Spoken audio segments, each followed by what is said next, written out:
Magandang umaga mga kapatid. Ako si RG Mendoza ng News 5 Digital at nandito tayo ngayon sa Quezon Boulevard para sa pagpapatuloy ng ating coverage sa Translation 2024. At medyo tumila na nga, kung makikita nyo, tumila na nga yung ulan na nagsimula kaninang madaling araw at patuloy na yung pagdami ng pagpupunta ng mga tao dito sa paligid ng Quiapo Church.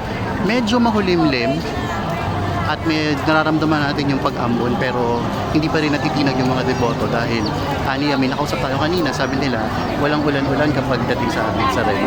So, yan, subukan natin lumapit ngayon sa may Plaza Miranda. Dito tayo, kasalukuyang merong misa at naglagay sila ng mga LED walls para makapanood yung mga nasa labas ng simbahan. Pwede na talaga, pwede.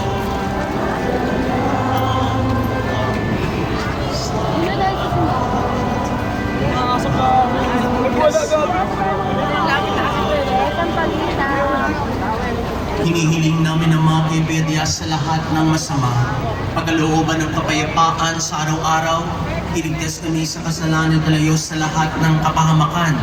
Samantalang aming pinanabigan ang dakilang araw ng pagkapahayag ng tagapagligtas namin si Jesu Cristo. Sapagkat iyo ang kaharian at ang kapangyarihan at ang kapurihan magpakailanman. Panginoong Jesu Cristo, sabi ko sa iyong mga apostol, kapayapaan ang iniiwan ko sa inyo. Ang aking kapayapaan ang Ay, 30 na lang, 30, rep magyo to. Naka-standby dito yung ilang ambulansya just in case may mga ilangan ng agarang medical attention. Ako naman ng Philippine Red Cross na meron silang higit 1,000 volunteers na nakakalat simula kay Grandstand hanggang dito nga sa Quiapo Church. Ito isa sa mga medical stations nila. At so far, sa awal mo ng Diyos, wala pa namang masyadong dinadala dito. May mga kaso lang ng mga hypertension, pero mga konting galos, pero wala namang masyadong seryosong injuries na nakita tayo. Mamaya, babalikan natin yung Red Cross, saka yung medical stations kung may mga naulat na nasaktan o nasugatan or ibang injuries.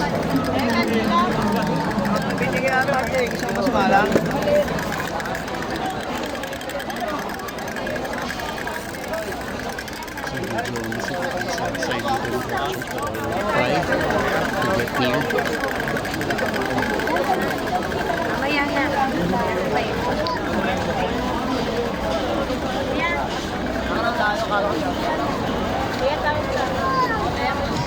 Saan sila dito?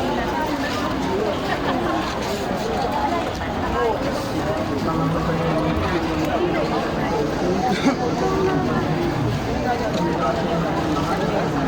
hindi nakakasipsipro, nakapasok sa gilid ng simbahan, makita lang sila dito sa gilid para matanaw yung may loob ng simbahan.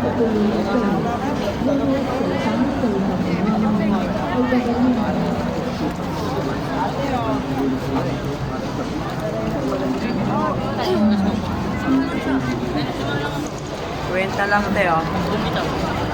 50 lang, kapatid.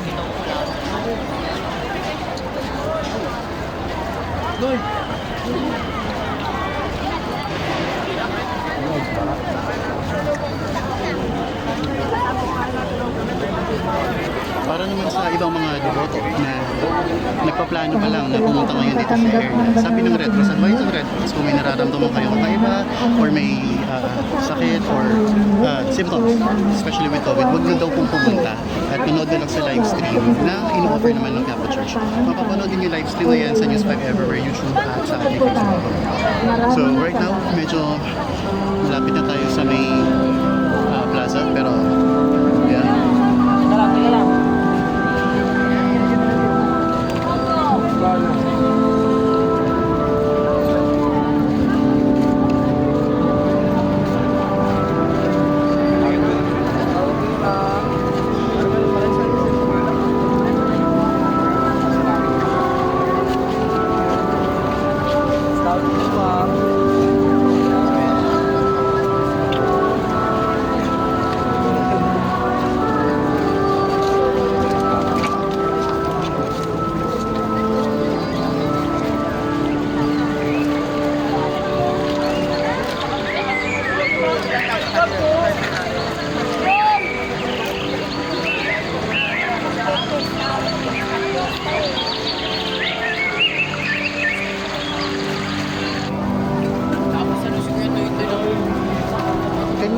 napansin din tayong mga may kasamang bata, tsaka may isang naka-wheelchair din. So paalaala naman ng Philippine National Police, para lang sa kaligtasan siguro ng mga bata, kung kaya namang hindi isama, wag na lang daw po. Pero kung habang bata pa, sabi nga sa nakausap natin, tinuturo na nila yung debosyon nila tsaka yung paniniwala nila sa King Nazareno. Kaya sinasama nila yung mga bata. Pero then again, lagi pong priority natin ang pag-iingat. Especially mamaya marami ng taong magsisiksikan na dito So baka mamaya maipit yung mga bata or kung anong mangyari. So paalaala lagi yan ng PNP tsaka ng Red Cross.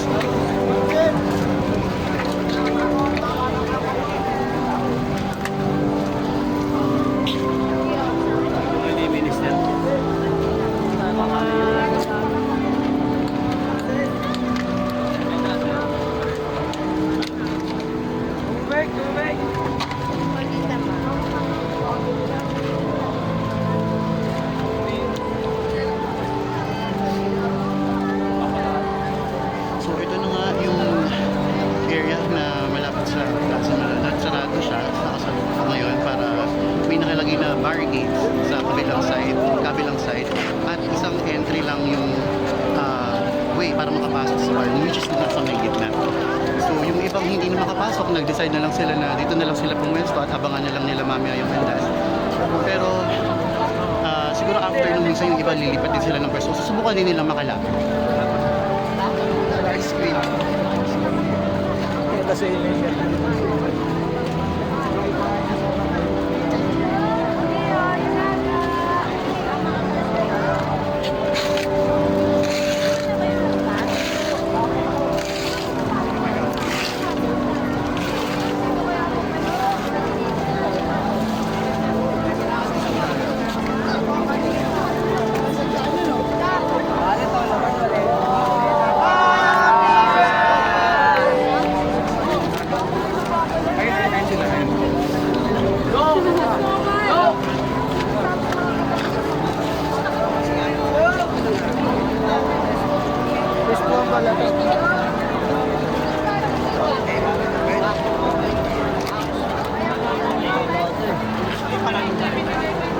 So dito naman sa bahaging ito, makikita natin na patuloy pa rin yung mga nanggagaling sa kabilang side ng tulay dito sa may Loton Ferry Station.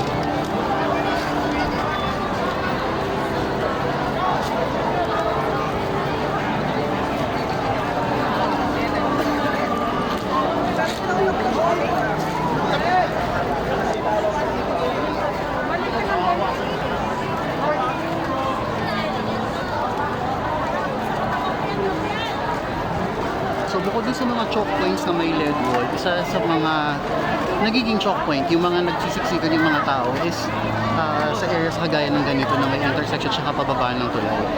So dito nagbe-merge yung iba, papunta, pabalik, ikot. Malapit din sa mga police, estasyon ng police na nandito sa mga tents na sa kanan natin.